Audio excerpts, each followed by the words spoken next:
Good morning. Is it that I am audible to you? Good morning. Yes, yes, sir. Yeah. Thank you. Thank you. Myself, Dr. Syed Namatullah Hussain, Professor, CCAB Institute of Engineering and Technology, Vijaypur, in Karnataka. This is situated in Karnataka. So this is our. We have a series of webinar, workshop, faculty development program. This is next. This is the next one. We are going every week. We have one or the another event, the live event. So this is one among that actually. I would like to thank the speaker, Dr. Samsad, Allied Software Group, Singapore, and I would like to thank all the national and international participants. So now I will give the mic to my colleague, Professor Zarina. Thank you.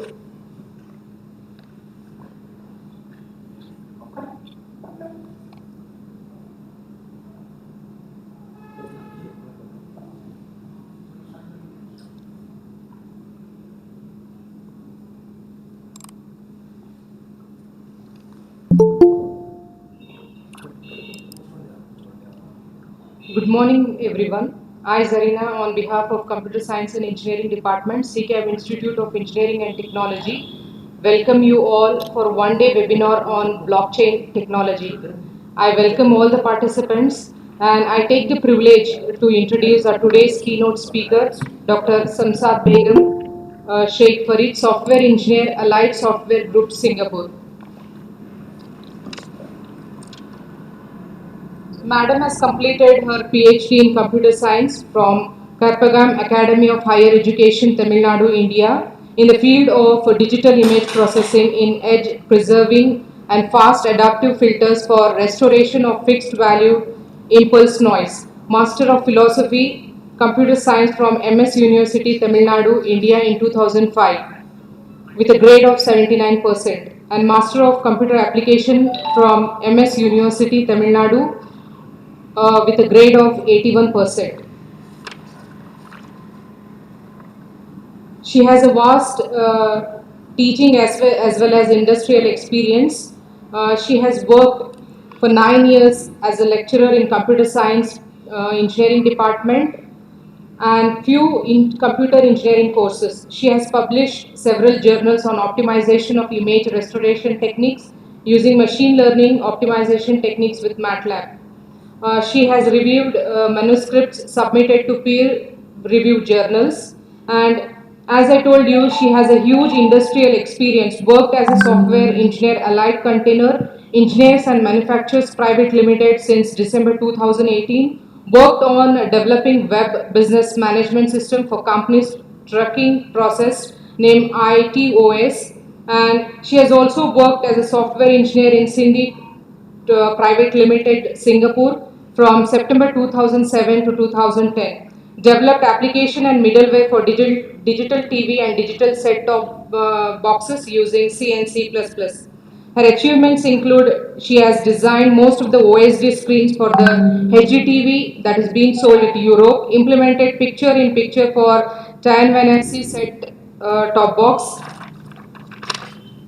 and she has also worked as a lecturer in computer science and IT at University, Saudi Arabia from November 2010 to August 2018. Worked on pattern recognition, image processing, microprocessor, assembly language, and many more subjects, including computer vision, simulation, and modeling. And her research work includes optimization of medical image restoration, algorithms using optimization techniques for machine learning.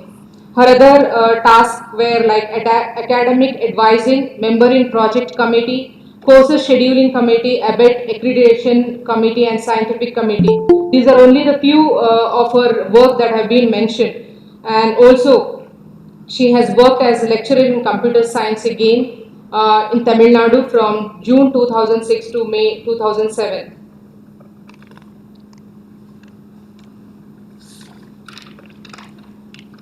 And few of her honors and awards include X rank in University Bachelor of Computer Science, MS University India, and short-term certification courses that includes course in .NET, APTAC, Computer Institute, Tamil Nadu, and also certification courses in e-commerce. And her other achievements are like she has been published several journal articles, IEEE conference papers, and a book chapter in the field of digital image processing, and also Cisco certified network associate routing and switching. Then developed many smart Android apps using Arduino hardware, and also developed an Android game for children. Madam, it's our honor to be part of the session, and over to you. I request you to start with the session. Thank you. Thank you very much. Okay, let's move on to the session.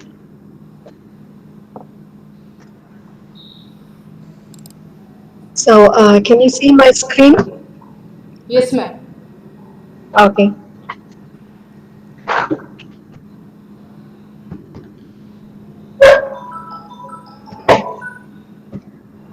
Peace be upon you all.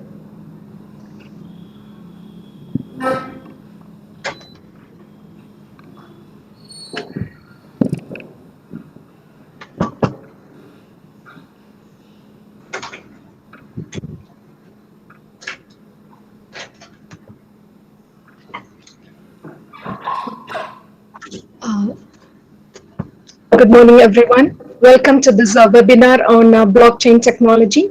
This is Namshad Beham here, working currently as a software engineer in Singapore. Okay, in this webinar, we are going to see what is a blockchain, why do we need it, what are the strengths and controversies of this technology, what are the cryptographic techniques we need to understand before we dive into this technology, and a brief explanation of this technology, then the market values of this technology, some research opportunities, job roles and opportunities, essential skills and certifications to become to gain a job in this technology, using this technology, and finally conclusion. Okay, let's move on. So now let's see what is a blockchain. A blockchain is a distributed database of records. Okay, now let's see what do you mean by distributed. By distributed, we mean, you can see here, in a distributed network, every system in the network is connected to every other system in the network. One second.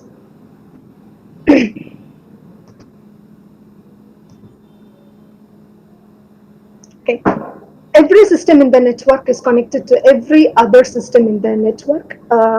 This is a distributed network. In the case of centralized network, all the nodes in the network are controlled by a central authority, by a central server. So this is a centralized network. So when we say a blockchain is a distributed database of records, number one, a copy of the database is available in every system in the network. Number two, every system is connected to every other system in the network, and there is no central authority or central server who is controlling or managing this database. Each node is responsible to maintain a copy of the database, to maintain the data in this database. So a blockchain is like a public ledger where all the transactions that take place in the system are stored. Each transaction in the blockchain is verified by the agreement of all the participant nodes in the system. So if you want to add a record or a transaction to the blockchain, every node in the system must agree before adding this record to the ledger or this database. So once a transaction is saved into this blockchain or into this database, it can never be deleted. Okay? And each and every transaction in the blockchain, either a past transaction or a present transaction, it can be verified at any time in the future. Okay, so these are the interesting properties of a blockchain that makes it very attractive and successful. Now, in this webinar, we are going to see how this technology is achieving such properties like managing a database without without a central owner, without a central server, without a central authority. This is what we are going to see in this webinar. Okay. Now, why do we need this technology? The current digital economy is based on trusting on a third party, a certain trusted authority. So all our online transactions rely on trusting someone to tell us the truth. For example,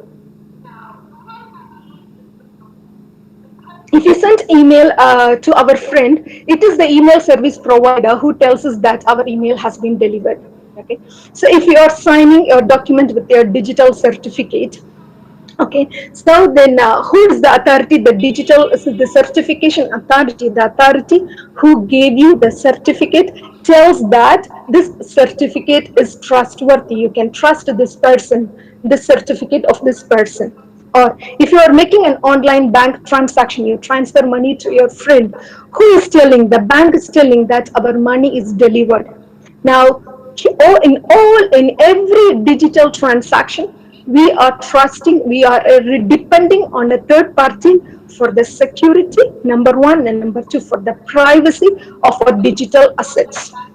The fact is that these third-party sources whom we trust can be hacked or manipulated or compromised. Okay, here comes the blockchain technology. So what are the strengths of blockchain technology? You no need to rely on a third party for the security or the privacy of your digital assets or digital transactions. So how does it achieve this? Using it has two strengths or two properties. Number one, distributed consensus. Number two, anonymity. What is distributed consensus or distributed agreement? Every node, by node it is meant a system. Every system in the blockchain network should be capable of validating each and every transaction before adding this transaction to the blockchain database. Okay, they validate and they agree with each other. Yeah, this is correct, we can add to the blockchain. Number one. So a distributed consensus, in other words, it means that the distributed agreement from every node in the network. This is required to add a block to the blockchain. This is number one. Number two is anonymity. This is the second strength of blockchain technology. It has to protect the privacy of the digital information. So how does it store my digital transaction inside the database? If every node has a copy of the database, anyone can steal the data and find who is making this transaction, who is sending this transaction to whom. Now, how does it protect the privacy? Okay, so this property is called anonymity. This property helps this technology to store the fingerprint of the digital asset. What do you mean by fingerprint of digital information? Just like we have a fingerprint which is unique for every person, it is possible to generate a fingerprint for every unique document in this world, or every unique letter, or every unique bit of information in this world. We are able to generate a unique identification for that information. So this a mathematical technique that helps us to generate a unique identification of data helps this technology to store the fingerprint of the digital information. Actually, it saves the fingerprint of the digital information in the database rather than instead of the digital information itself. It does not save the digital information. Actually, it saves the fingerprint of the digital information. So with these are the strengths of blockchain technology. Let's see how all these work to make it successful. Now, do we have any controversies on this technology? Yes, we do have some controversies on blockchain technology. The strengths become the controversies. Why? Because the strengths are distributed consensus. Distributed consensus, we have a distributed agreement. There is no central authority. Now everyone has to agree to accept a transaction, number one. Number two, anonymity. We don't have Nobody knows who is making a transaction to whom. This is anonymity. These two strengths enables multi-billion dollar market of anonymous transactions, international market of anonymous transactions, unknown transactions. Who make a transaction to whom is unknown without any governmental control. There is no central authority, there is no governmental control. So hence this technology had to deal with a number of regulatory issues involving national governments and financial institutions. Even some countries, including India, banned this technology for the okay in the previous decade. Okay, eventually, by the success and the strength of this technology in successfully securing the privacy of digital information, and it's a success story, made countries to lift the ban.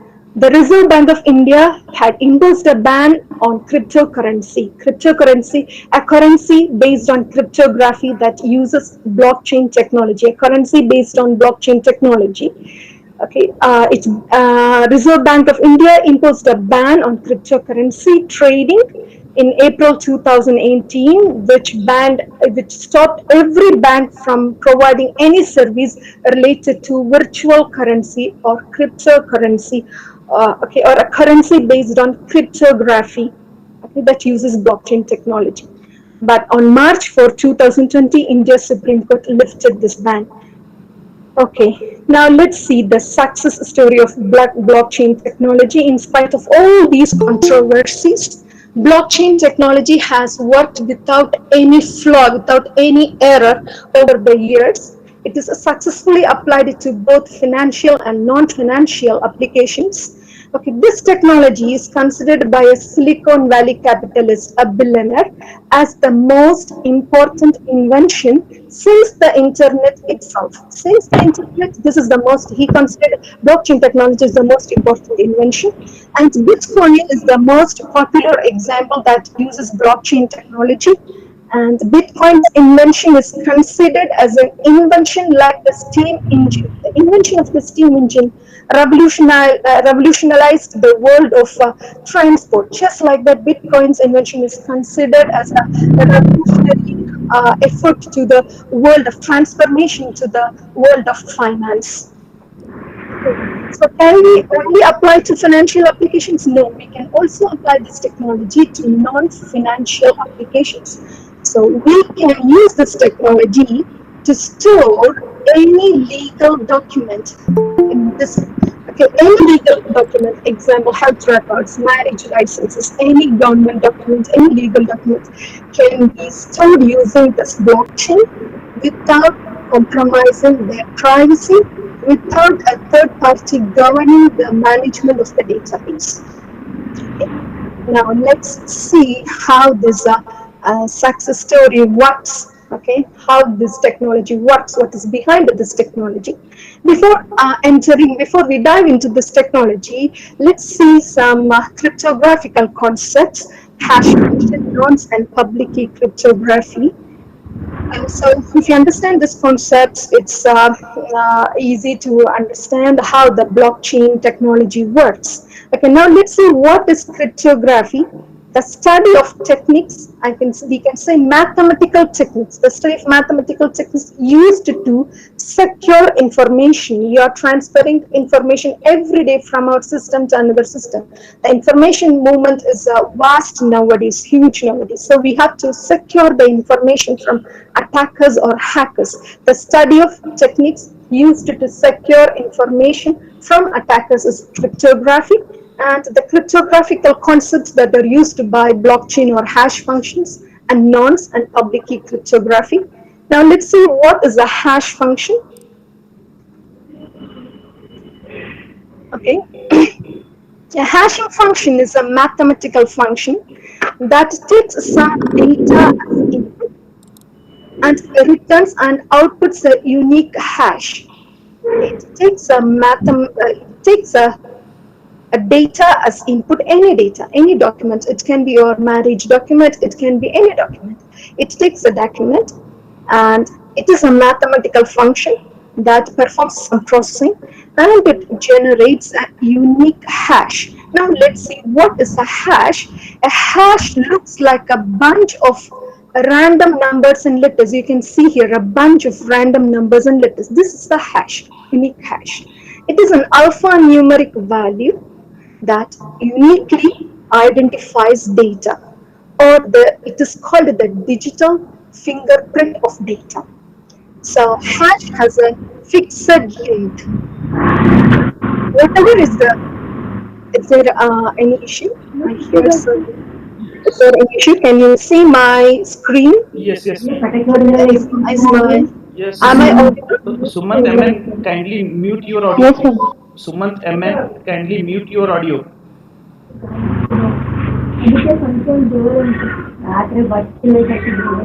Okay. Okay.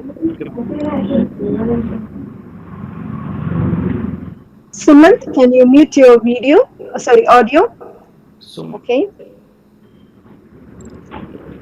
Okay. So a hash has a fixed length. Okay, and if the same data, if you give the same data, it always, the hash function always changes it to the same hash. So if you apply fox, the input fox, any number of times, you get the same hash. Okay, and different data always map to a different hash. So if you give a different data, or for example, in the previous slide, you can see the third line just added the word walks. The red runs across the eyes. Okay, instead of runs, it is written walks. Okay, so when the input changed by a single word, the hash has changed completely.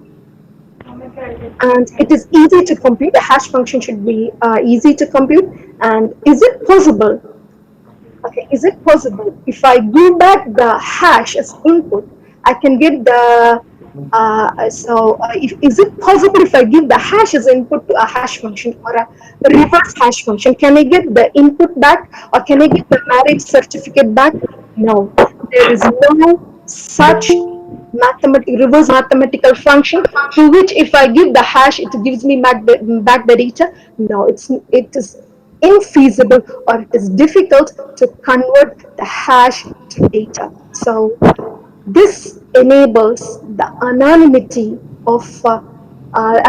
property of blockchain technology. Okay, so it doesn't save the data, actually it saves the hash of the data. So hash is the digital fingerprint of the data. So every data has a unique identification. So this unique identity is saved in the database rather than the data itself. So a small change in the data, even if you change one bit or one letter in the input data, the output will have a large change. The output hash will have a large change. This is the strength of a hash, mathematical hash function, and this enables this technology. This enables the anonymity property of this technology. Okay. Now let's see what is a nonce. A nonce is the abbreviation for a random number used only once. A nonce is a random number that can be used only once in a communication. So let's see what is the purpose of nonce. What is the purpose of this random number? So we generate a random number, append to the input, and give it to the hash function. It generates the hash sum. In the previous slide, you can see when I just input fox, I get DFCD3454, for example. Okay, but when I added a random number, it generates a hash that is completely different from the hash without nonce. Now you can imagine what is the purpose of this nonce. When I add a nonce to the input, okay, it completely changes the hash. So what is the purpose of hash in cryptography? It is easy for the attacker is always trying to unhash or decrypt the text. So he's trying to change the back. Okay. So when we use a nonce to the input data in cryptography, okay, even if the fox appears, even if the input appears several times in the text, okay, if you don't use a nonce, okay, what is the output? The output will be a string. Okay. So if you add a nonce, if you add a random number to the input, what is the output? The output is different. So it gives less clue to the attacker. He cannot find, okay, this word is repeating, this word is 10 times in this document, this word is 20 times in the document. He cannot get a clue because we are adding a random number that is used only once in a communication. So what is the purpose of nonce in blockchain technology? We will see quite shortly. The purpose of using nonce in blockchain technology is different from the purpose of using nonce in cryptographic communication. Let's see what is the purpose of using a random number together with the input data given to a hash function and generating a hash. What is the purpose? We will see quite shortly. Now let's go into public key cryptography. Okay.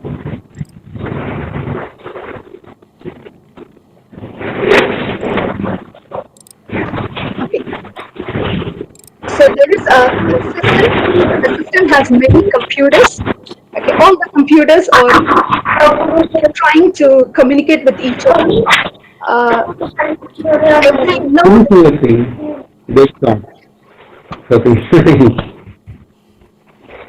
Ajmal, can you please mute your audio? Ajmal, can you please mute your audio? Okay. Thank you, thank you. Okay. So, okay. So there is we have a network, we have a group of systems in the network. Okay, now they want to communicate using public key cryptography. Okay, how every system communicates using public key cryptography. So we know that cryptography is used to secure the information transmitted in a network. Okay, so in public key cryptography, every system in the network generates two keys. One called a public private key and a public key. Okay, it uses two keys, private key and public key. So how they generate? They just use a mathematical function to generate two keys. So what is a key? Key can be, you can imagine as a string, as a group of alphanumeric values for now. Okay, so it generates two words. You may consider it as two words. Okay, so it uses two keys called a private key and a public key. The private key is kept secretly by the user and the public key is made available to the others. So every system in the network knows the public key, but whereas the private key is secretly kept by each user in the system. Now, the one user named Bob wants to send this text to Alice. So what happens if he sends this text in the network? If someone is in the middle of the network, steal this, hack this information, when he reads this information, he can find, hello Alice. Now what we have to do to protect this information, what the systems currently are doing, they are using mathematical algorithms. So such a mathematical algorithm is called the encryption technique, encryption mathematical algorithm. For this algorithm, for this function, we provide two inputs, actually the text and the public key, the key generated. So the public key and the text is given as input to this mathematical function. This encryption algorithm or the mathematical process the text with this key, some function, some mathematical, you can imagine some simple addition or subtraction, some mathematical function it performs with the text and the key. Simply add the simple, very simple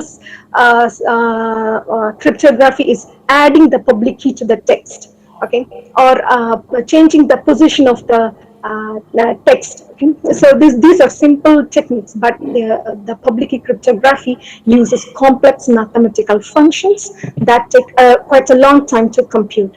Okay, so the encryption algorithm generates a scrambled text. Scrambled text you cannot read, you cannot understand, some series of letters and digits. So when someone is stealing this information, he don't find hello Alice. He finds 6EB69, he cannot understand. Okay, so this information is encrypted, okay, and sent to Alice. When Alice receives this information, what does she do? She gives what is the Alice system does? The system gives this information to the decryption algorithm, and the decryption algorithm requires this scrambled text and also Alice private key. It requires the private key. Okay, so when you give this scrambled text and private key as input to the decryption algorithm, it gives back the original "Hello Alice," the plain text. So if somebody is in between, he cannot steal the information. Okay, so the next beauty of this public key cryptography is that if one uses the public key of Alice to encrypt, only the private key of Alice can be used for decryption, and vice versa. If you are using Alice private key for encryption, only we can use Alice public key for decryption. So, if I use Bob's public key for encryption, only Bob's private key can be used for decryption. No other key of anyone can be used for decryption. This is the beauty, this is the strength of this mathematical function. Okay, this enables Bitcoin. This cryptography enables Bitcoin, which is a popular example of blockchain technology. Okay, the next concept we are going to learn is digital signature. Uh, this digital signature is important for Bitcoin. Okay. Now, I use public cryptography to sign my document. You might have signed your documents using a digital signature when you are sending a Word document to your colleague or to your professor, or you are signing a contract. You might have signed using a digital signature, and you might have transferred this document. So what is this actually, this digital signature? The signing algorithm, how does it work? Okay, let's see. Now I'm sending a message, hello Bob. Okay, Bob is sending a message to Alice. Okay, he wants to sign this document. How the signing algorithm works? Okay, to sign a text, my private key is used. Okay, so for example, Bob signs the text with, okay, Bob gives this a text to a hash algorithm. We know already what is a hash algorithm. So the hash function generates a unique identification of this text. Okay,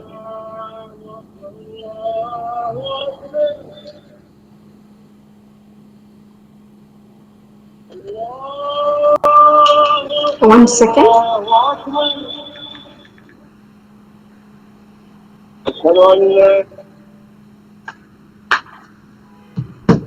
Okay, let's continue. Okay, so what is a digital signature? I'm sending a document, a contract. Okay, so before sending, I'm giving this contract to the hash function. It generates a unique identification of this document. Now I'm giving this hash value, the unique identification, to an encryption algorithm. What does this encryption algorithm does? It scrambles the text, it scrambles the hash value. For encryption, I use my private key. Okay, so after producing the scrambled encrypted hash value, this is called my digital signature. I sign my document using this output. This is the signed, okay, encrypted hash value. Okay, encrypted hash value with my private key. So I send a digital signature, which is the encrypted hash value, encrypted with my private key, add to the text, and I send to my boss. Okay. So on his side, what does he do? He wants to verify if this document came from me. Okay. What does he does? He again sends my document to the same hash function, and he generates the hash. Okay, number one. Number two, what does he do? He will take my digital signature. This is my digital signature. He gives to the decryption algorithm. Now, how can he decrypt it? Because I have signed using my encrypted, using my private key, only my public key can be used to decrypt my signature. Okay, so if my boss uses my friend's public key, he cannot decrypt the signature, or the decryption algorithm will generate a different output. Okay, so he uses my public key to decrypt my signature. Okay, and you get the decrypted hash. Now the algorithm, the system on my boss, that's my boss system, compares if the hash computed by his system using my document is equal to the decrypted hash. If both the hash are equal, it means that it says two things. Number one, the document is sent by Samshad. No one else could have sent the document because only my public key has decrypted the hash. Number one. Number two, the decrypted hash is equal to the computed hash. It means that the document which I sent is not changed by anyone in the middle. If someone has changed this document, the computed hash will be different from the decrypted hash. So it changes, it tells the verification of digital signature tells two things. This is the, it authenticates me. This tells that this is Samshad, number one. Number two, the information sent by Samshad is not changed by anyone in between, and it has been received as a sent. This is the strength of digital signature. Okay. These are the concepts used in blockchain technology. This brings the success story of blockchain technology, these mathematical concepts. Okay. Now, let's dive into the blockchain technology.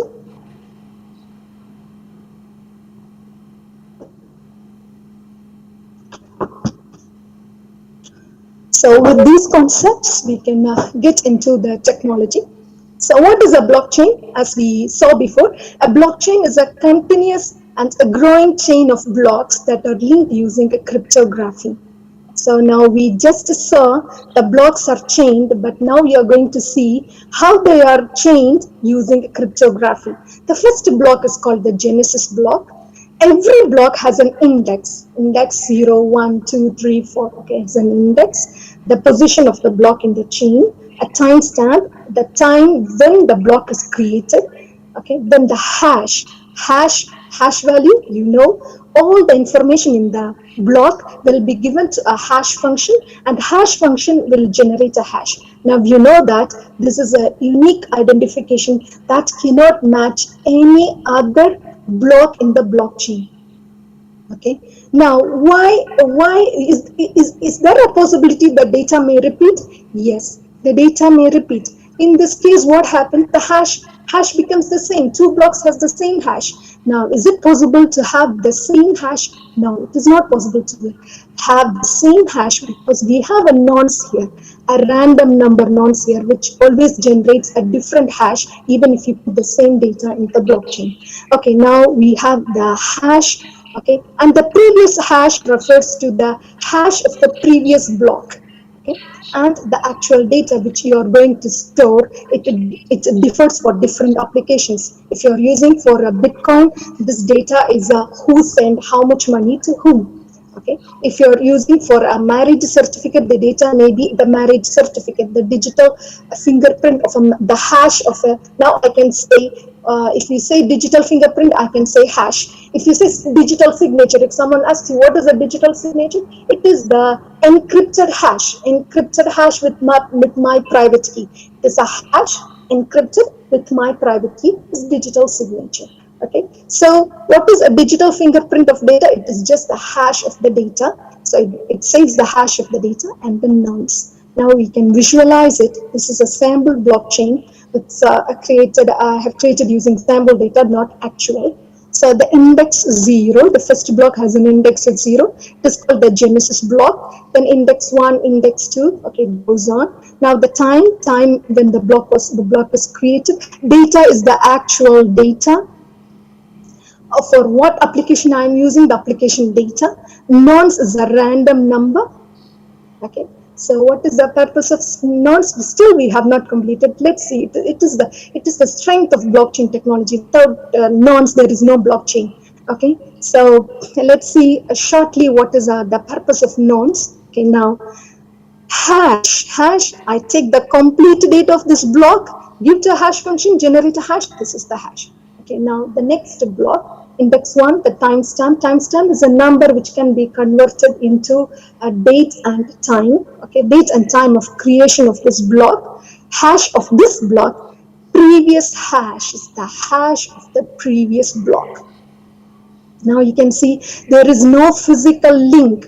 If you put a hash of a block into the previous hash of current block, then this block becomes the latest block pointing to the previous block. Okay, it is linked by the hash. I just put the hash of the current block to the next block. Okay, now you can see the second block. You can see the what is the hash of the previous block, 00C245678, and what is the value of the previous hash here, 00C245678. Thus this is linked to the previous block, and thus here the previous hash links this block to the previous block. So now how the hash is generated? Hash is generated using a hash function. What are the inputs to this hash function? All the information in the block: index, previous hash, timestamp, data, and nonce, and we get the current hash. Okay, so now you can visualize how the blocks in a blockchain are linked using cryptography. Just we create a hash and put the hash of the previous block in the current block. They are linked. That's it. Okay. Now let's see how things in a blockchain works using a Bitcoin example. Okay. So Bitcoin is a cryptocoin or cryptocurrency. It is not actual currency, but it has, of course, it has a value. You can, if I say I have two Bitcoin, if I have two Bitcoins, I can, there are some sellers and buyers. I can give two Bitcoins and I can get money back in US dollars. Yeah, I can exchange Bitcoins with the real money, of course. Okay. So, but how the Bitcoin is stored is everything is virtual. It's not real. Now let's see how. Now A wants to send money to B. Okay, so to use a Bitcoin, what I have to do, I have to install a Bitcoin wallet or Bitcoin application in my mobile phone. There are multiple ways. So this is one of the ways I can install a Bitcoin application in my mobile phone. Initially, my Bitcoin balance will be 0. Okay, so I have to buy from an exchange store, or I can ask some of my friends to send me Bitcoins. Okay. So now A wants to send money to B. What does he do? So what is happening behind this transaction is represented as a block. Okay. The block is broadcast to then the Bitcoin wallet sends this block to every node in the network. So every node has to approve this transaction, has to validate this transaction. It will validate the transaction. So once the transaction is valid, if every node in the network thinks that, okay, this transaction is valid, what it will do, it will add to this, add this a block to the existing blockchain here. Okay, and finally notification is sent to the other party that the money moves from A to B to both the parties. Okay, a notification is sent. Okay, A has transferred money to B. So there is no central authority. Just the wallet creates a transaction, transmits the transaction to one node in the network. This node will transmit the transaction to every friend connected to it. Each node will transmit the transaction to every other node connected in the network. Every node is validate the transaction. If the transaction is valid, this node is added to the blockchain, existing blockchain, and the notification is sent to the user. Okay. So we will come to the Bitcoin data later after we finish the blockchain. Okay. So now, what are the challenges we have? We are still in the starting point. What are the challenges we have? Now we have multiple nodes in this network. Every node may receive a lot of transactions at a time. Okay. There are multiple transactions going on in the universe at the same time. Okay, so every node may receive more than one transaction. How to maintain the order of transactions? So they have come to a conclusion that the transactions, a block may contain many transactions that have happened at the same time.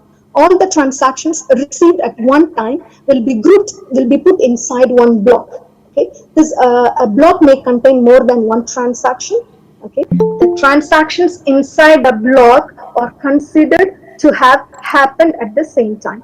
Then after forming a block, the block should be linked to each other in a proper linear chronological order.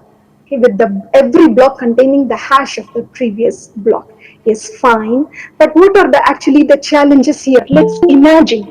Okay, a block data may contain more than one transaction. Fine. After a transaction is validated, it has to be added to a block. Fine. After a block is formed, it has to be changed. It has to be chained. It has to be added to the existing blockchain.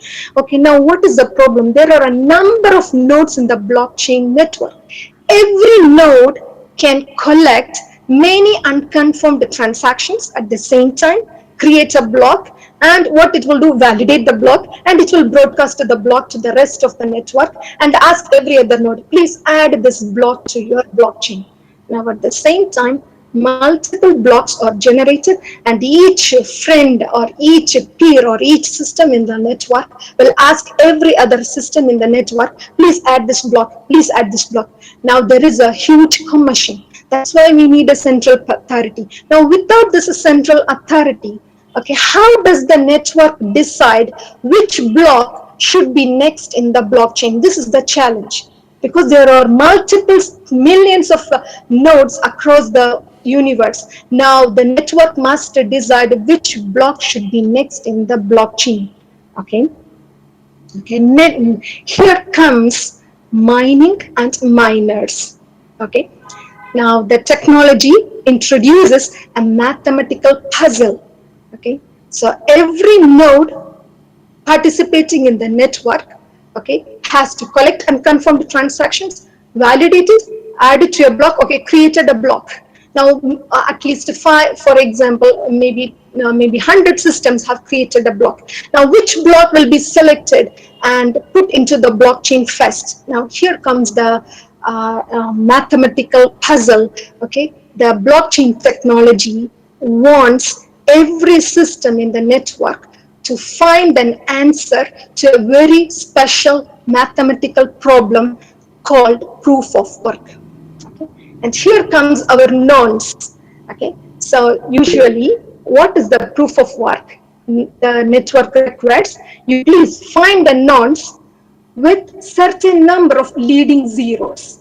Okay, so you should find the nonce with 2 leading zeros. The nonce is for a refreshment. The nonce is a random number. Okay, the number should have certain number of zeros in behind. You should find the nonce that has that has 2 zeros before or 3 zeros before. So a node can be required to find the nonce which when hashed produces a hash with a certain number of leading zeros. Okay, so the number of leading zeros required to be produced by the hash function is called the difficulty. What is mean by difficulty? If it just says the hash, every block, you should generate a hash for every block in the blockchain, that should have 2 zeros before, fine. Okay, that has 3 zeros before, it may be a little difficult. 5 zeros, 6 zeros, it is more difficult. So the number of leading zeros to be produced is called the difficulty. The puzzle is not an easy task to solve. Each node should generate a nonce. Okay, so it has to generate a nonce from 0, 1, 2, 3, 4. Okay, so it has to generate all the numbers, okay, exhaustively. Okay, and you give this nonce and the data to the hash function and generate a hash. The hash should have leading number of the required number of zeros before. Is it an easy task? No, it is not an easy task to solve. Okay, this exhaustive search process of a nonce that produces a valid hash. A hash that has the required number of zeros before is called mining. So the first node who solves this problem is the winner. Okay. Now it can broadcast the block to the rest of the network.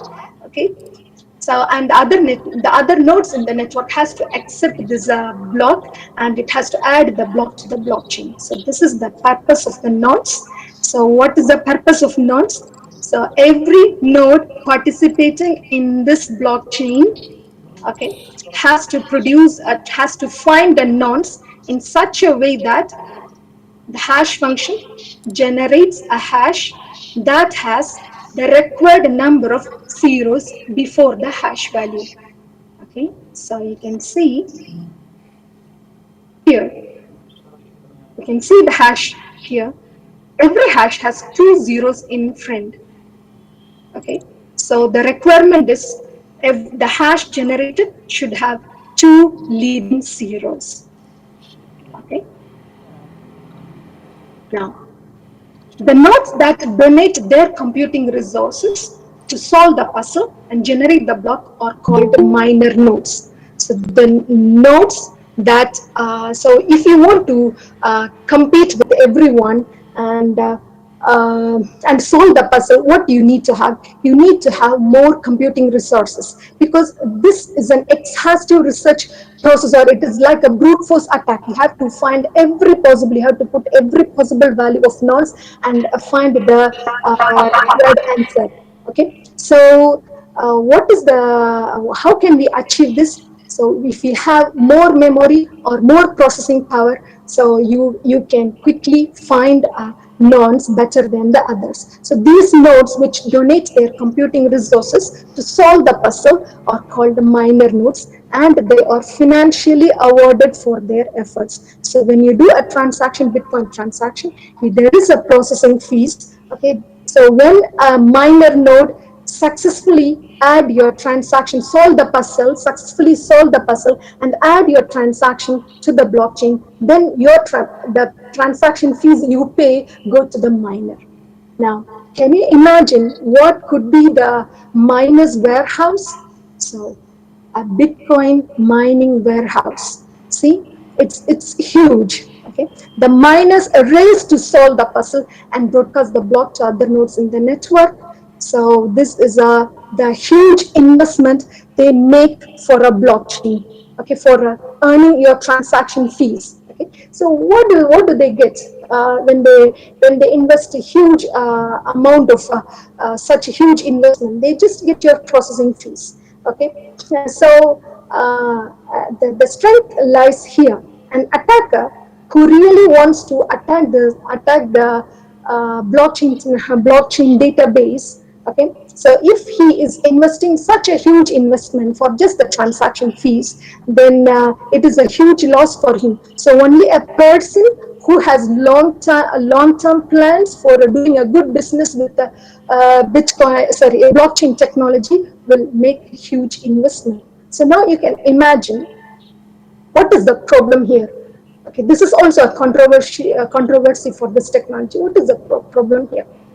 The huge electricity that is spent for mining. Okay, now why do they spend this huge electricity, huge computing power just for finding unknowns? Okay, so many people criticize a huge number of natural resources wasted for just finding a nonce or solving a puzzle to protect the privacy and security of digital data. So here is a research scope. People are trying to find alternative ways of providing strong security to blockchain technology with reduced electric power. Okay. Now, what is the additional challenge we have in this blockchain technology? What if more than one block or more than one node solves the puzzle at the same time? What happens?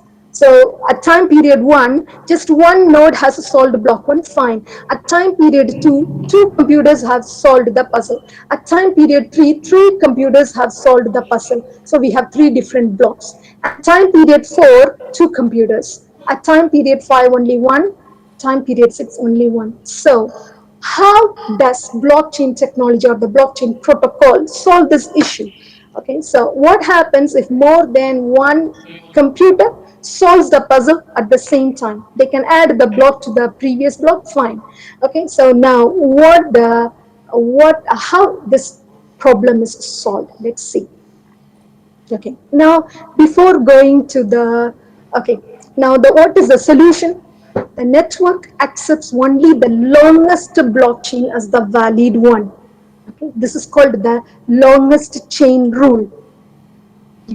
Now let's see how the agreement among the peers work. Okay, if we see this, we can understand how this longest chain rule works. Okay, so how the agreement works. So when a computer connects to the blockchain network, okay, a connecting a peer is a node or a system, okay, in the blockchain network. Okay, so when a peer or when I say when a system connects to the blockchain network, what it will do, it will ask from its another friend, okay, for the latest block. Just send me the latest block. Okay, what the peer does, peer sends the latest block. Now let's see that the peer A is requesting a block from peer B. Okay, so now here, this is the last block in peer A. Peer A's database is the last block. For example, the last block in peer A is index 25 and the hash is this. Okay, now it is connecting to the network and is asking from peer B, give me your latest block. Now peer B sends the latest, okay, new block. Okay, since it's the last block. Okay, now what the peer A will do, it will compare its hash, the hash of the last block, with the previous hash, okay, with the previous hash from the latest block received from peer B. If they are equal, what does this mean? The latest block received from peer B is the next block in the blockchain. So if the hash of the last block in peer A is matching the previous hash of the block received from peer B, the computer thinks that this is the new block. It will add it to the blockchain, and it will not stop just by adding. It will not stop. Actually, it will send this new block to all the friends connected to it. Okay, so who are all the computers connected to it, it will send, this is the new block I have received, this is the new block I have received. Fine. But what happens if they don't match? Then the next step, this peer A will compare the index in its last block with the index received from the peer B, okay, from the latest block received from peer B. Now it compares the index. If the index is less, here see the index is 25, the received block is an index is 30. Now what the peer A thinks, I'm well behind the peer B. Okay, so what it will think that my block is not is smaller than peer B's block, so my blockchain is not valid. Okay, so what it will ask to the peer B, please give me your complete blockchain.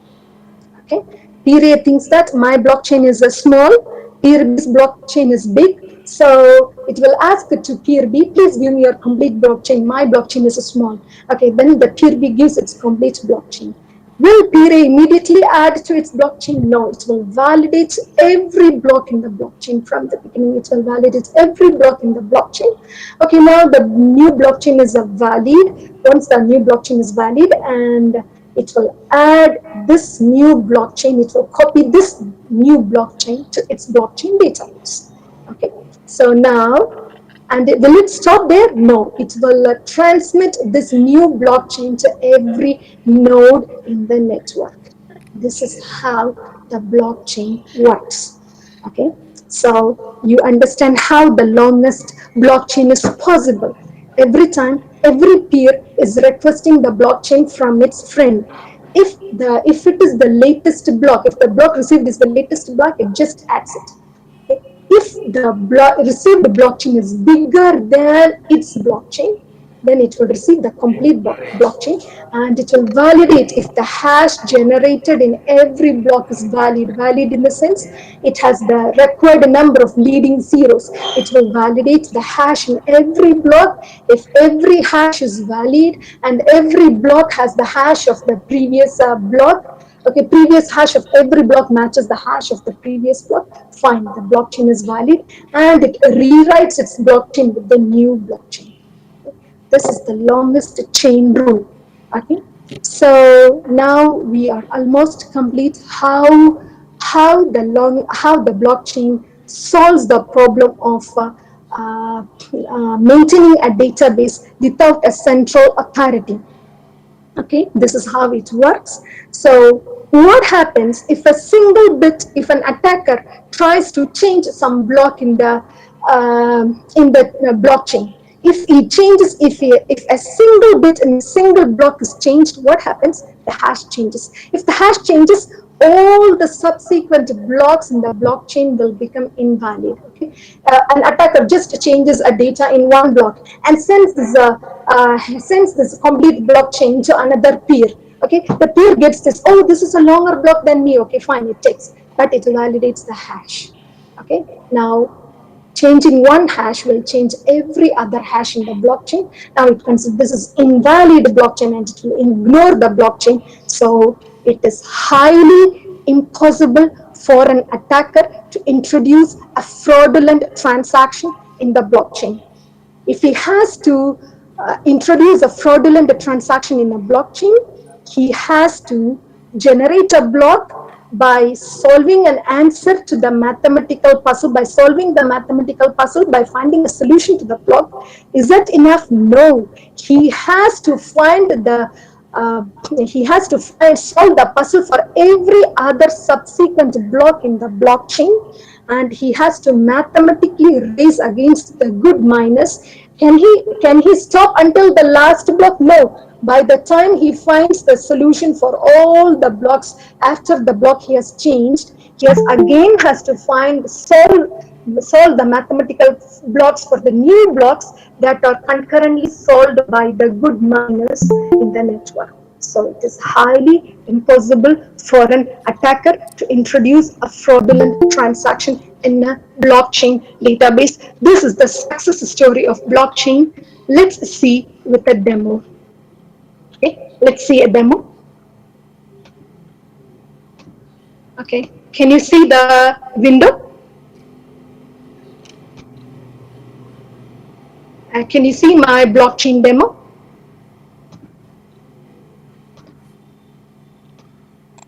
Yes, ma'am. Okay. Yes, ma'am. Okay. Yeah. Okay. So we have just one computer, one peer. Okay, this you can also try. Okay. So this is the data. So the first person who introduced a bit chain to the world is called Satoshi. Okay, so he is also an anonymous person. This name doesn't belong to a real person. We still do not know who invented Bitcoin. So is he a single person or a group of persons? Is still anonymous to this world. But this is a successful, Bitcoin is a successful story. So far it is a successful story. Okay, so this is the first node is named Satoshi. Now we have some data. Okay, so we have a hash generated. This is called the Genesis block. The first block in a blockchain is called the Genesis block. Now we can see the nonce. The nonce used is 604. And what is the puzzle here? The puzzle here is the hash generated should have 3 leading zeros. Is the puzzle of this blockchain to be solved. Okay.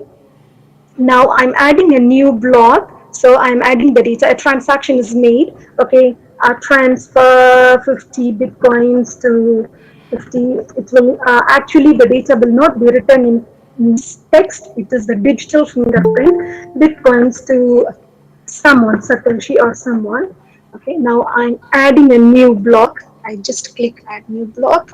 Okay, fine. A new block is added. So what is the previous hash? So maybe it is okay. Now when a new block is added, okay.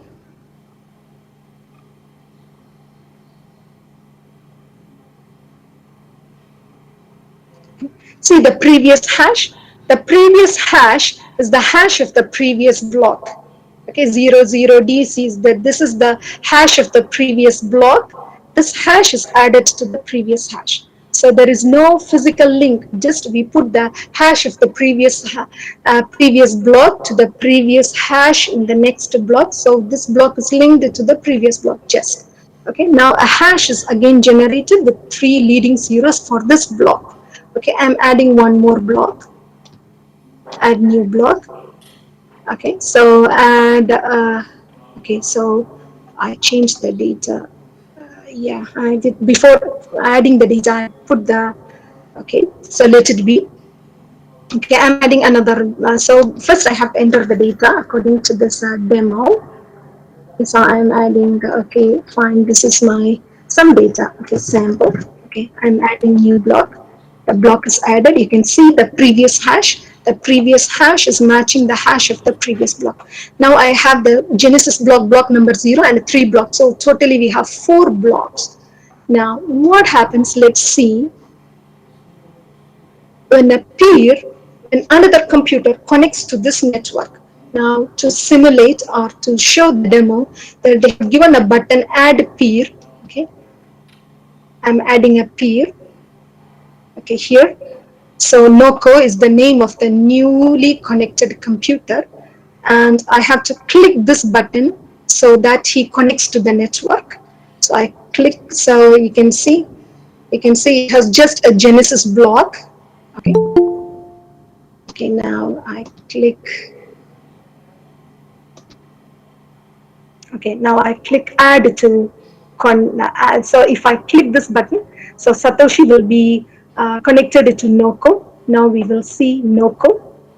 So you can see all our created blocks are added to the peer. This is just a demo. So when a computer connects to a blockchain network, it will automatically receive all the valid blockchain of another peer in the network. Okay, so I have connected the computer to Satoshi and Satoshi. So now this is the first one. The first one, how many blocks I have? 1, 2, 3, 4. 4 blocks.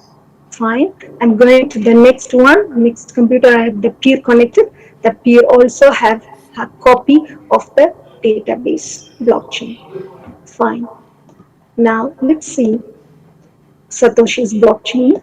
Okay, fine. Now let's see the mutation effect. Now an attacker wants to change the Genesis block or the first block. Transfer 50 bitcoins. He changes to just 5 bitcoins. What happens?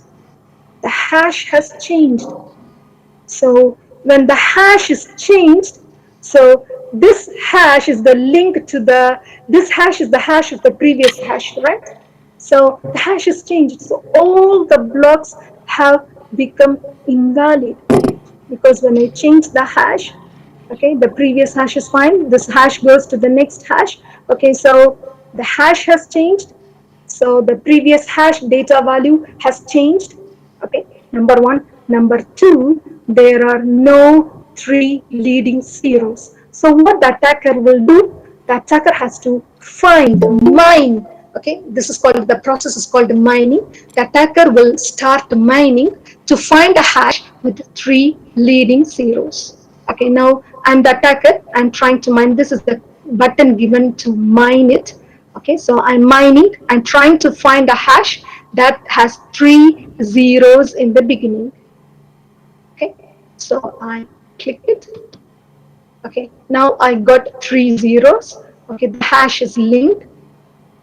Okay, so the previous hash is a 000. Okay, 000, everything fine. But what is the problem now?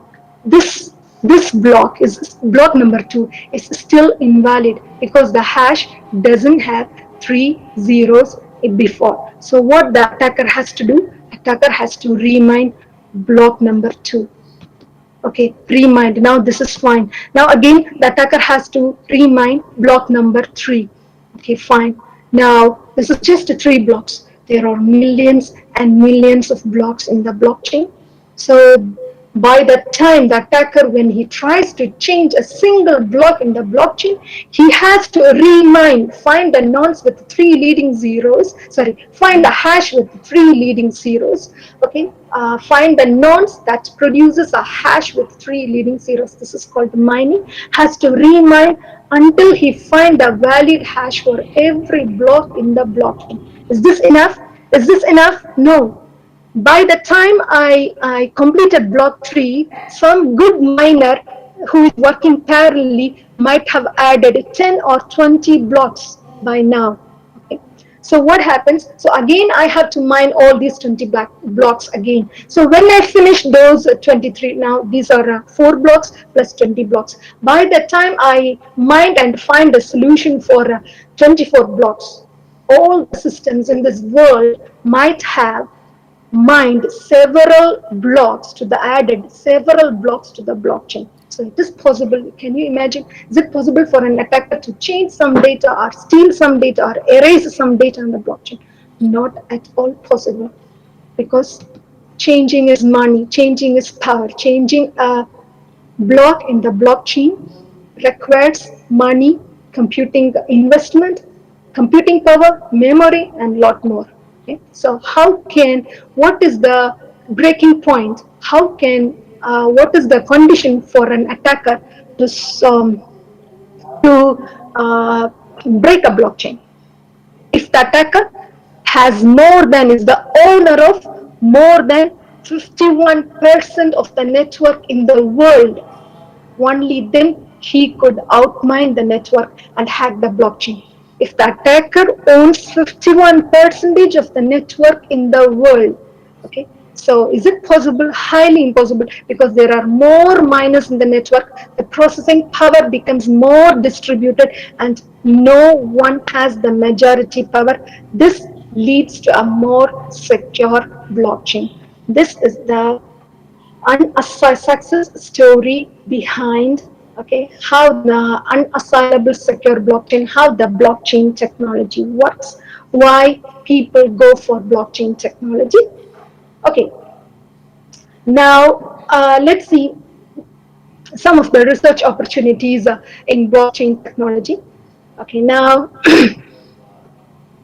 the Singapore's National Research Foundation Global Young Scientist Summit in the 2019 report says that, okay, so according to this report, the three essential properties of a blockchain are decentralization. Decentralization, no one is the central authority. Fine. Have you achieved it? Yes, we have achieved it. Security, have you achieved it? Yes, we have unassailable security. Scalability, can the network grow? Yes, but yeah. But what is the problem here? You can see, on average, Bitcoin supports about 7 transactions per second. So you can imagine about 7 transactions per second. Why? You can imagine the delay, because every node has to validate, solve the puzzle, mine it, and all these things delays the process. So Bitcoin supports only 7 transactions per second. So compare with VisaNet. VisaNet money transactions average 1,600 transactions per second. So Bitcoin, the speed, it pays for speed. Okay, because it achieves decentralization and security, it is compromised with the speed. So for cryptocurrency, so for this success story to become more successful, this is a technological issue that needs to be solved, and researches are going on in this area too. Okay. Now, the research opportunities in the National University of Singapore, it has a separate department for research in blockchain. And what is the goal? Translating blockchain research outcome into real systems, businesses and sub-business, okay, spin-offs is okay, businesses, okay, building the next generation decentralized applications. So blockchain has introduced the next generation application. What is next generation application? Decentralized applications that run without the control of any central authority, or called decentralized applications. There is no relying on third party. Okay, so these applications are called decentralized applications, or DApps. These are considered to be the next generation applications. Building the next generation decentralized applications is one of the research goals of US. This introduces new ways of so what are the possible areas in which there are research chances. Okay, we can start a research. So benchmarking, developing standards for blockchain technology, improving the standards in terms of performance. We know the slow speed and more electric current, spending of more electric and reducing the electric current, or optimizing the computing power, optimizing the memory usage. Okay? So in terms of performance and security, you need to generate standards, new standards. Okay, this is one area, and consensus and execution. So there is a consensus algorithm, agreement algorithm. So every node has to agree. How they agree now? Generating a nonce. Okay. Finding a nonce, okay, we saw it. So based on this algorithm, they all agree with each other. Okay, the longest chain rule is the longest blockchain rule. Number one, number two, the nonce, finding the nonce, or the proof of work, solving the mathematical puzzle. These are the concepts behind the agreement among the nodes. So this is called consensus algorithms. Enhancing the consensus algorithms. Okay, this is another area. Security, improving security and the privacy of the decentralized computing. Okay, optimizing the data storage. Okay, and improving the data sharing, the peer-to-peer communication. Okay, so the data sharing and the processing between peer-to-peer communications. Okay, and development of decentralized applications. These are some of the research areas that some of the areas that are undergoing research in the National University of Singapore. So, so you have you have a Singapore International Award, for which you can apply. Any international student can apply for a master's or PhD in the National University of Singapore or Nanyang Technological University of Singapore. So these provide scholarships based on your achievements, based on your research proposals. Okay, so if you get a scholarship, fine. You can also, otherwise, if you don't opt for a scholarship, also, the payment will be more, the fees will be considerably more. Okay, so you can search for Singa, how to apply for Singa for research opportunities in universities in Singapore. Okay, fine. Now let's see the market value of this technology. You can see one Bitcoin at the right end. One Bitcoin, what does it equal? It equals 8,820 US dollars. Okay, so, and many even many government officials like prime ministers are proud owners of several Bitcoins. Okay, so now the market value, you can see the market value. This is the first graph, shows the market value of blockchain technology in Europe. It is increasing from the year 2016 to, it is supposed to increase. The market size has surpassed 488 million US dollars in 2018 and is predicted to grow at more than 69% compound annual growth rate between 2019 and 2025. The second graph shows the blockchain market in Asian countries and China leading the market. Okay. Government investments in blockchain development projects in Asia. The graph shows the government investment in blockchain technology development projects. Okay, so there is a huge scope for job opportunities in this area. So let's see who is a blockchain developer. A blockchain developer is responsible for developing and optimizing blockchain protocols. Okay, so you have to craft the architecture of the design of blockchain systems, developing smart contract applications. Now let's see what is a smart contract application. A smart contract application are basically computer programs that can automatically execute in terms of a contract. Let's use all these applications use blockchain technology. Okay. Now, what is the speciality of our contracts? What is a contract? A contract is an agreement between two or more than two parties. Okay. So they say if you have to do something, you have to do this thing, this. Okay. You list the things that should be done by one or the other party. So when the list of things are done, the other party will be paid by one of the parties. Okay. So this is actually a contract. Okay. So what are smart contracts? These are computer programs. They have a pre-configured list of conditions that must be satisfied by one of the parties involved in the contract. And if the conditions are satisfied by the party, the other party will be automatically paid according to the contract. Okay, so this is a smart contract application. So this is new, totally new. Okay, so designing of a smart contract, developing smart contract applications is the okay, next generation or nearing concept. Okay, so now blockchain developer is responsible for developing web apps, web applications using blockchain technology. These are the common responsibilities for a blockchain developer. So there are two roles. Okay, this information is taken from, I have to give credit to where I take from this information from edureka.com.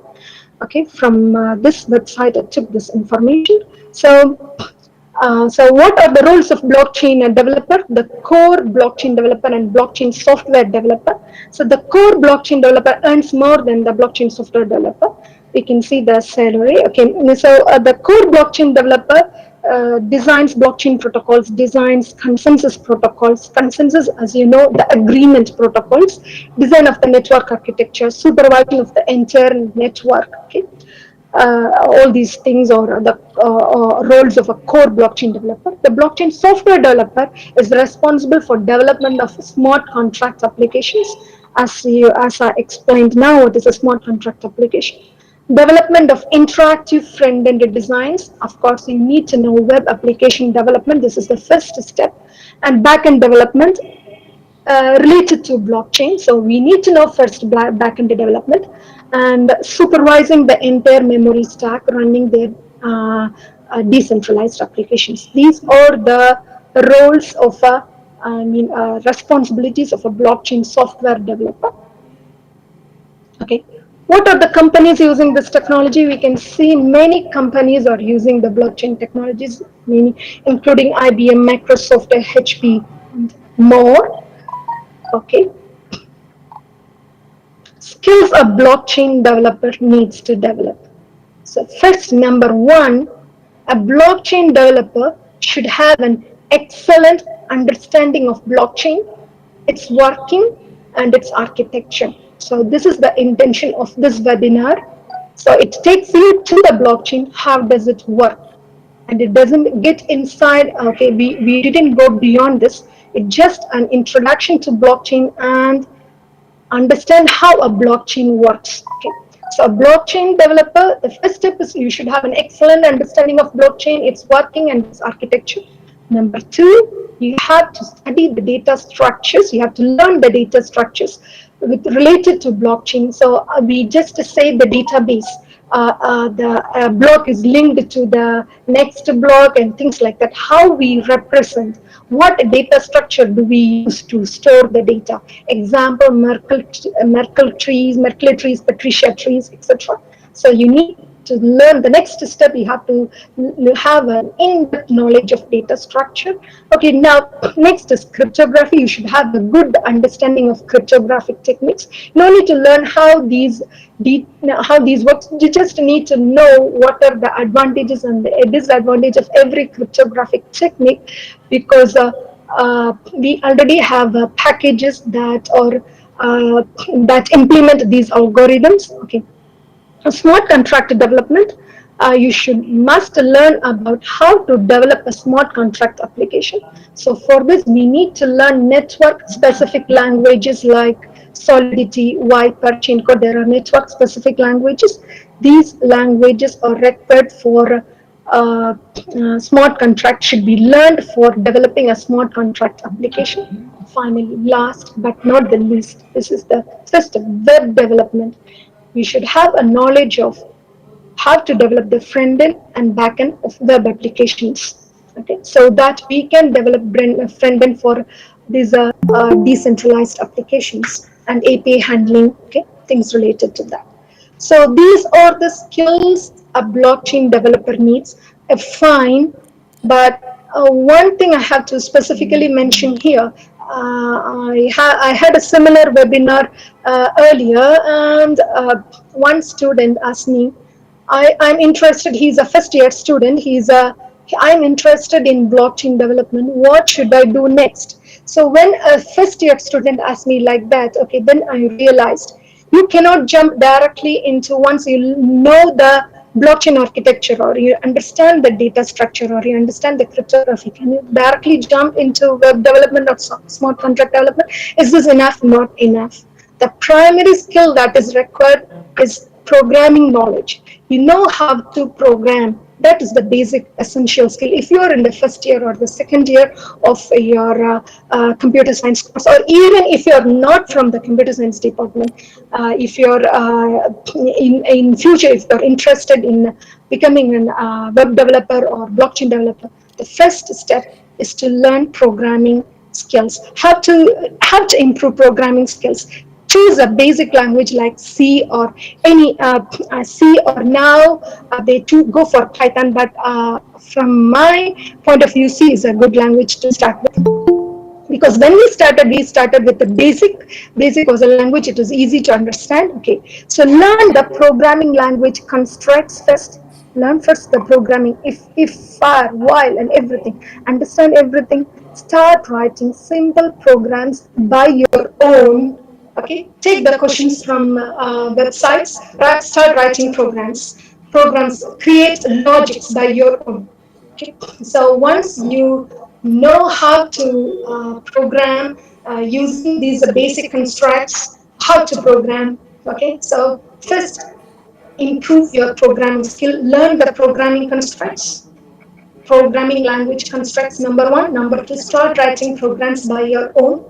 After you master, after you're confident, go for object oriented. Choose an object oriented language like C++ or Java. Learn the object oriented concepts.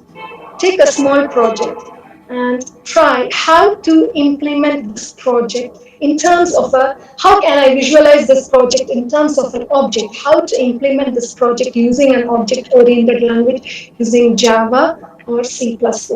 Okay, so once you're well with this both, so when you're good at programming in one language, you can handle any other language. Next, you can go for this is the time period. If you're in the first year, during the first 4 years, you can learn programming by yourself. This is an education that is not given by the university, this by the universities. Okay, this you should do by yourself. How to learn programming? Try writing programs by your own.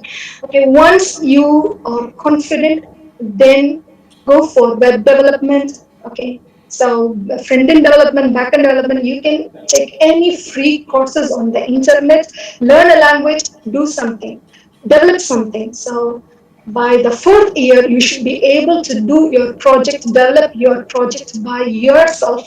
So your project must be developed by yourself. So once you're confident, so you can apply for jobs.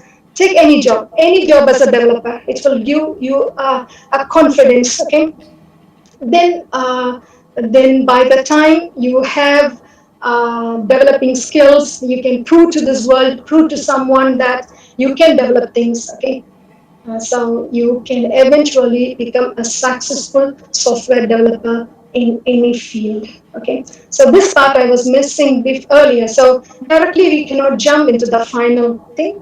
So first we need to have the programming, develop the programming skills. Then for that choose a language. Okay, fine. Next we go to learn any development. Once you are confident, you can choose any language. You can learn anything. Okay, so this is how this is my idea, this is my suggestion. If maybe it may be helpful for you. Okay, so yeah, this is one thing I found in my last webinar, because when a student asked me how I can become a developer, so it's not like a quick thing. Okay, so it needs some you have to spend a lot, you have to spend some time improving your programming skills. Okay, so that makes you successful as any developer, including a blockchain developer. Okay, now blockchain developer certifications, there are many institutions that offer blockchain developer certifications from Massachusetts Institute of Technology to Edureko, okay, SMU. So there are many online transactions, but if they are try for so as I told, that don't directly quickly jump into such things. Learn programming. Once you're confident, then you can take any certificate, go for free or lesser money certifications, or you can learn by your own. Find the language name, search for it, find a free tutorial, learn it. Once you learn, understand the basics, if you want to invest further on that technology, then go for paid certifications. That is my personal idea.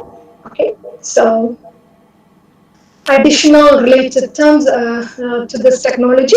So Ethereum is a decentralized, open source, and distributed computing platform. This enables the creation of smart contracts and decentralized applications. So this is the computing platform that is used for developing. Ethereum is a computing platform used for developing decentralized applications. Smart contracts I have already explained, and Libra is the Facebook's digital currency. Some additional related terms, and of course I have to give the credit to where I take this complete information. This is from technology technical report. The information related to blockchain is taken from a technology technical report submitted in October 16, 2015 by Michelle Crossby, Nachiappan Pradhan, and Sanjeev Verma and Vignesh. Okay. So the blockchain demo is a link is given here, and the research opportunities are taken from the blockchain website of National University of Singapore. And of course, the job opportunities information is taken from edureka.com. And in addition, may give a short introduction to Bitcoin. Okay. So just how this blockchain is used by Bitcoin. Just we are going to see how Bitcoin data is represented in few minutes. Now we already know here a blockchain is a group of blocks, and the data has a data. Okay. Specific to the application. Now, what is the data in the Bitcoin application? It's how anonymity is how one can make transaction without his name. Okay, so the Samshad transfers 0.25 bitcoins to Shamim. Okay, how does it? How can you, without the names, add the data to the database? This is what we are going to see. So this is an example of a Bitcoin wallet you can install in your mobile phone. Initially, your Bitcoin balance will be zero. Either you can buy Bitcoin. Here you can see here you can buy Bitcoin here, or you can click the receive button to receive a Bitcoin from your friend. Now, when your friend or when you are sending a Bitcoin or money to someone else, what are the information you need? Okay. So when I install a Bitcoin application in a mobile app, the mobile app generates a public key and a private key for me. Okay, the wallet installs generates a public key and private key for me. You hope you remember the private key, public key concept. This is a concept used in Bitcoin. Okay. So now I'm no more Samshad. I'm my public key. For example, if my public key is a I can take some number E589051. For example, my public key is E59051. So I'm no longer Samshad. I'm E59051. This is my public key. Okay. So we are identified by our public keys. Okay. Every user who is using Bitcoin is identified by his public key. So nobody knows who is sending the money to whom. Okay. So the private key, my Bitcoin application keeps inside. Only the public key is known to the receiver. If I want to send some money to, for example, my friend Shami, what do? I ask Shami, Shami, what is your public key? Give me your public key. Okay. So you can also scan the QR code. Okay, you can have a QR code for your public key, or she can message the public key. So if she messages me the public key, okay, I want to send her 0.25 bitcoins. What do? I go to the send screen and I just type Shameen's public key here and I put the bitcoins as 0.25 bitcoins and I just click send, finish. Okay, that's all. So that's all the user knows. If he installs a Bitcoin application in the mobile phone, he doesn't know the computing power, the electricity problem, nothing. He just clicks the send button. Fine. Now, how it happens behind. So the blockchain transaction. This is the list of blockchain database. The database. Okay. In this blockchain list of transactions, the blockchain database, there is one data, one transaction, okay, that shows my public key and 2 bitcoins. Okay, so it means that I have 2 bitcoins. My public key has 2 bitcoins. What my wallet does, it will group all these transactions, okay, with my public key and how many bitcoins I have. I have 2 bitcoins. Only I have one transaction with in my name with my public key, and I have 2 bitcoins. So when I click send, what the bitcoin does, it will just point to this transaction. Okay, and what my application does, it signs, creates a digital signature. What do you mean by digital signature? As I already explained, it just gives this transaction, this data, to a hash function, generates a hash that encrypts with my private key. Generate a hash and encrypt with my private key. It will just sign it. Okay, so it will create a big transaction where I sign which transaction, my money I have. Okay, this is the transaction where I have 2 bitcoins. Okay, I sign it. I sign this transaction, and I give this transaction as input to this transaction. Okay, and I will put Shameen's public key, fine, and I say 0.25 bitcoins. Okay, so this is the wallet the transaction makes and sends this transaction to the Bitcoin network. Now, what the network has to do? The network has to validate. So, what do you mean by validation now? It will check if this signature belongs to me. So, what it has to check, what it has to do, if to check if this signature belongs to me. Okay, it will use my public key. Okay, it will use my public key to decrypt this signature. Okay, take the hash, generates the hash of this transaction, compares both the hash of the hash matching. Yes, this is my signature, as we saw here. Okay, so this is the verification going on here. It just checks if the signature belongs to me. The signature belongs to me. Number two, it will also check if I have enough bitcoins. In the sense, I should not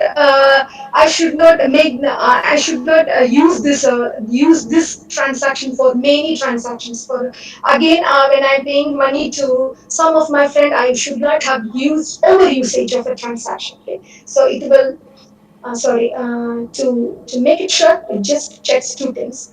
Is my signature valid? Is that signature belongs to me?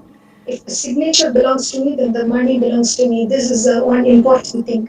If the signature belongs to me, the money belongs to me. So if someone steals my private key and if he signs with my private key, then the money belongs to him. So this is my responsibility to take care of my private key. Usually this doesn't happen when we have a because the wallet keeps the private key in a securely. Okay, so it just checks 2 things. If this is my signature, fine. Number one. Number two, do I have enough? If the bitcoins is sufficient to make, if the 2 bitcoins is sufficient to make this transaction, it just checks. If it is, if the 2 conditions match, fine. The transaction is valid. Okay. Now it has to put back the transaction back to blockchain, back to the blockchain. So what actually it does, what transactions it will put back into the blockchain database. I don't have a figure. I just explain in words. It generates two data. One is my public key. One will be having my public key. So if I give 0.25 bitcoins to Shameen, what is the remaining? 1.75. So my public key 1.75 bitcoins. Now next block is Shameen's public key 0.25 bitcoins. So two data are added to the blockchain as a result of this transaction. As a result of this transaction, if my transaction is valid, two transactions are added to the existing blockchain. My public key with 1.75 bitcoins and Shamin's public key with 0.25 bitcoins. Now the transaction belongs to the 0.25 bitcoins belongs to Shamin. So this is a simple, this is more complex actually if you go further into the technology. Okay, so it's a simple to understand. Bitcoins work with public key and private key, or Bitcoins work with cryptography. That's why Bitcoins are called cryptocurrencies, currency based on cryptography. So when I transfer money, I just sign with my private key. So the problem is if someone has my private key, all the bitcoins belong to the owner who has the private key. So here there is no Shamin, no Samshad, not Shamin is transferring, no Samshad is transferring to no Shamin. One public key is transferring to the money to another public key. If the transaction has the signature of the owner, so the transaction is done. The transaction is made to the recipient. That's it.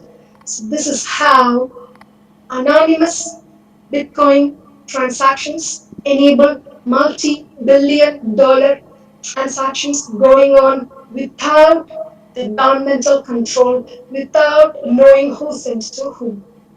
How much who owns, nobody knows.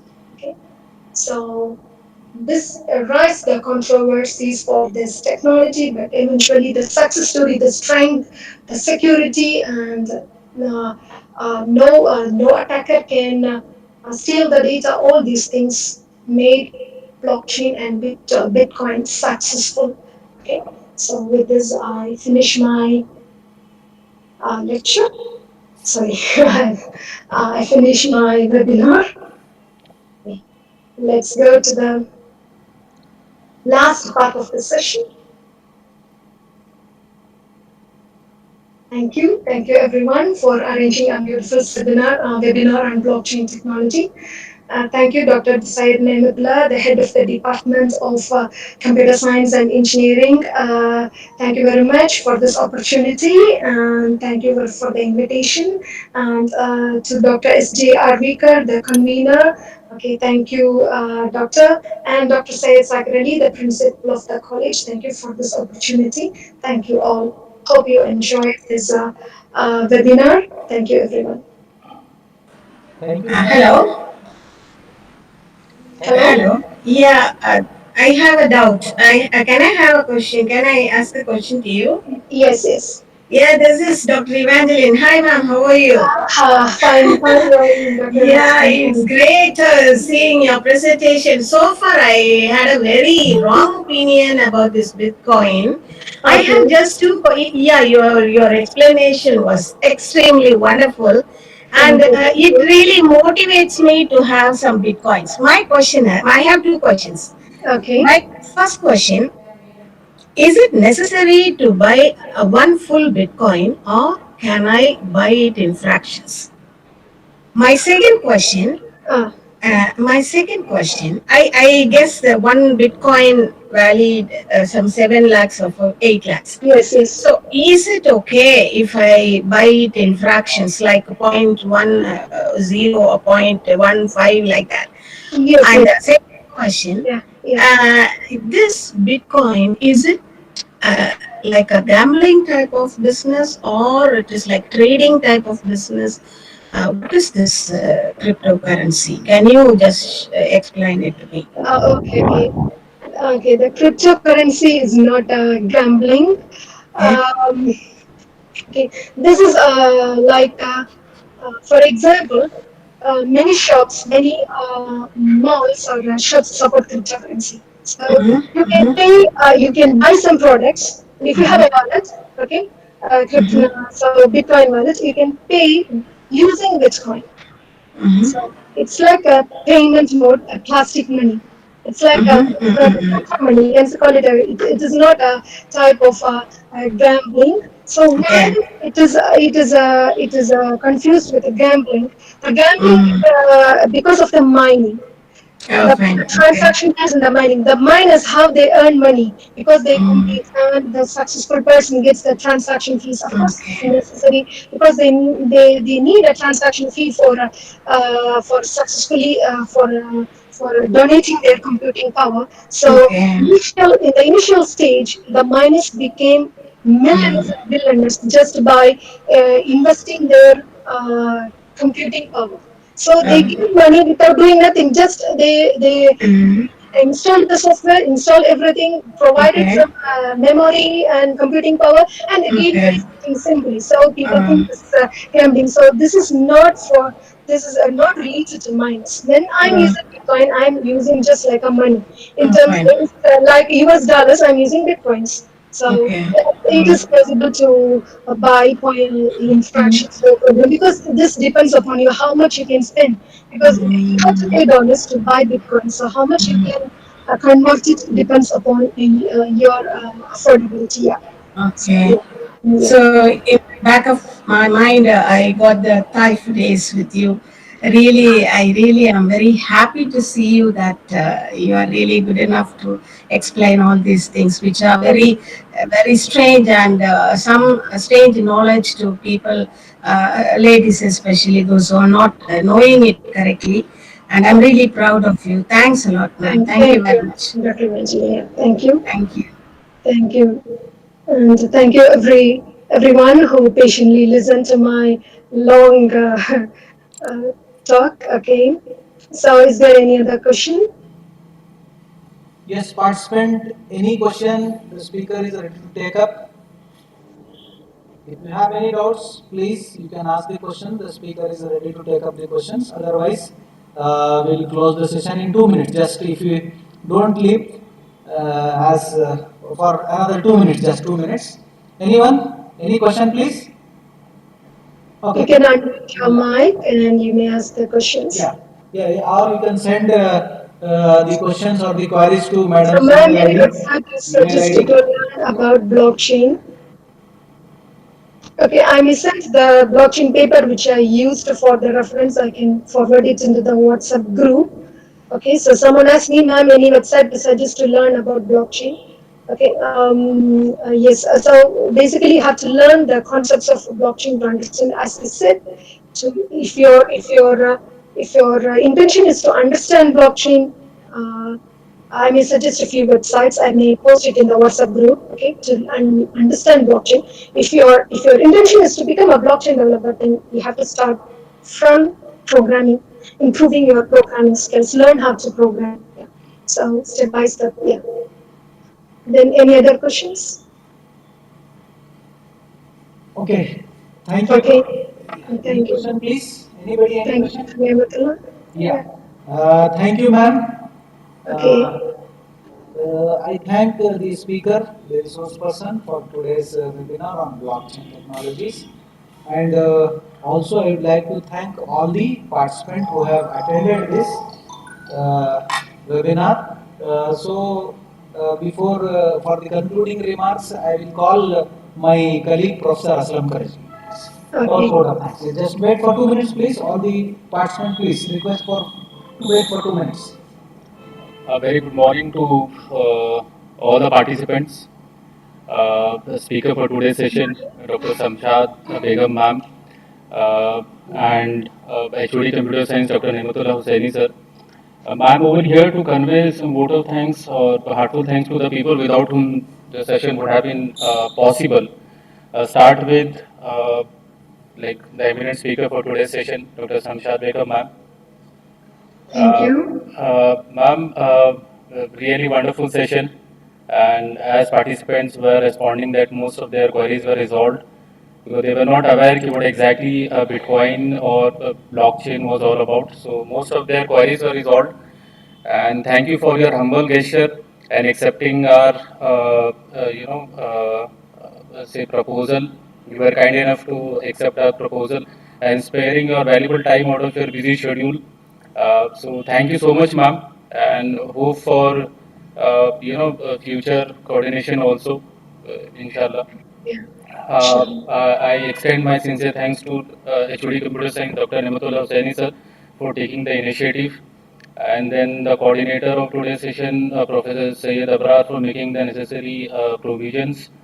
Last but not the least, all the participants for their patience listening and being so prompt. Like we have participants, all like national participants also, and even we got participants from international universities also. So thank you so much all to all the people who coordinated and made the session very prosperous. Thank you so much. Have a good day. Thank you very Thank you, much. ma'am. Thank you, everyone. Thank Thank you, you, participant. everyone. Thank you, ma'am. Thank you once again.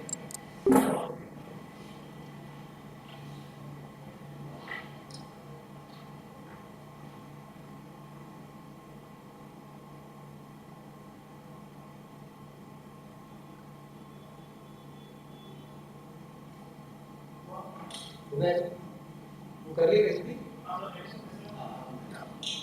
Hello, really great. All our ladies, faculties, also praising your presentation and here in our office with our live streaming because we have connected to both actually. It was on Google Meet as well as the YouTube live streaming also. So it was even clearer on YouTube live streaming. That is actually more so but it was good, the presentation was good, the live comments also were good actually, the exchanges of feedback and also the appreciation level from the college. Madam, thanks once again. Thanks. You are giving so much of time, actually, spend so much of time for our organization on this community. So thank you, ma'am. I'll talk to you later. Actually. Thank you, ma'am. Thank you.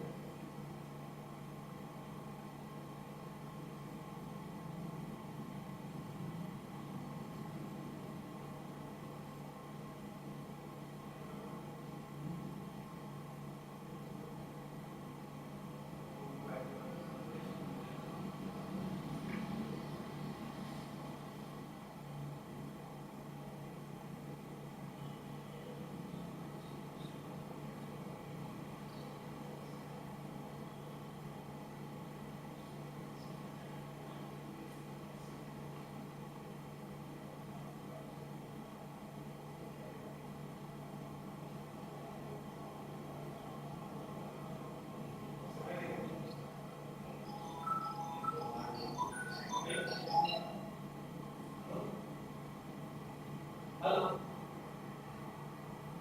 Hello.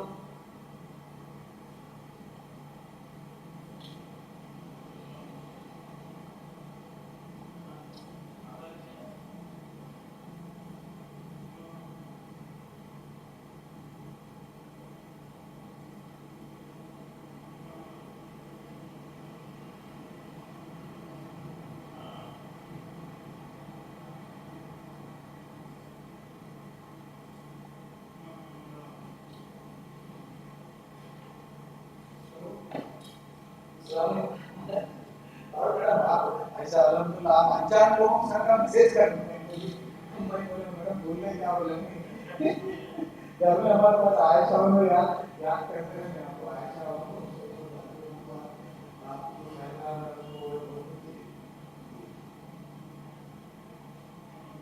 जी नहीं जी जी अच्छी team थी हमारी जी जी जी जी नहीं सही है सही सही नहीं जी जी वो क्या था ना वो पहले क्या था वो बच्चों की बच्चों से दोस्ती औरतों की औरतों से दोस्ती आदमियों की आदमियों से वो पूरा क्या एक जैन फॉर्म में आता सबके बढ़ाए ऐसे कि अल्हम्दुलिल्लाह वो देखने नहीं बोले जाता वो क्या होता है आपके कितने भी जो है ना बचपन के फ्रेंड्स होंगे बट ये जो हमारा जो ये था ये नहीं भूले जाता है मेरी बार actually even our first friends को कर बट ये जो भी हम 6-7 साल मिलते थे ना अल्हम्दुलिल्लाह वाज वेरी ग्रेट एक्चुअली हम लोग बहुत मिस करते हैं उसको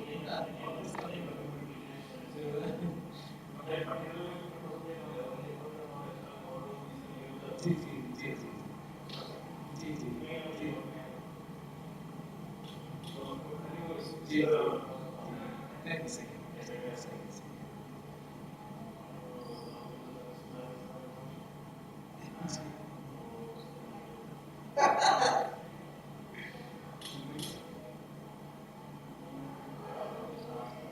सही है, सही है, सही है।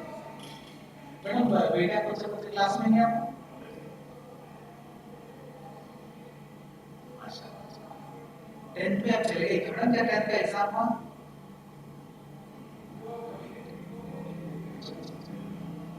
नियाज भाई का हॉस्पिटल में सही कहा है मैडम? वो हॉस्पिटल में नियाज से अच्छा चलो अच्छा है। नहीं, नहीं, जरूरी तो है कि जब ब्रेन होता है, बाहर जो भी लोग बैठे हैं, सब आपको बड़ा से शादी से बहुत बड़ा है, समझो जरूरी भी है एक्चुअली वो जरूरी तो रहा हो बहुत बड़ा है। चलो जी जी जी जी जी जी जी सही है बहुत लड़की भी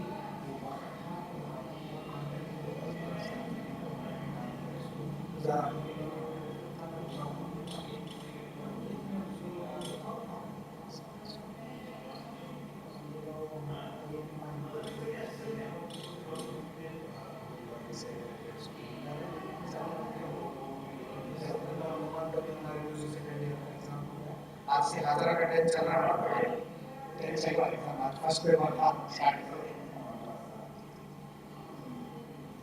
सलाम बोले मैडम नियाज भाई को मैं दे रहे मैं आयशा से बात कर रहा हूं लगा आपको भी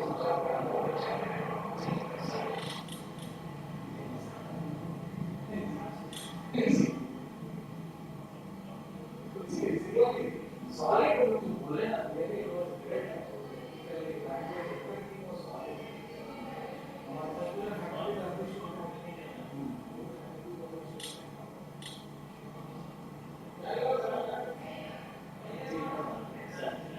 the confidence will be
So, sir, something more apparently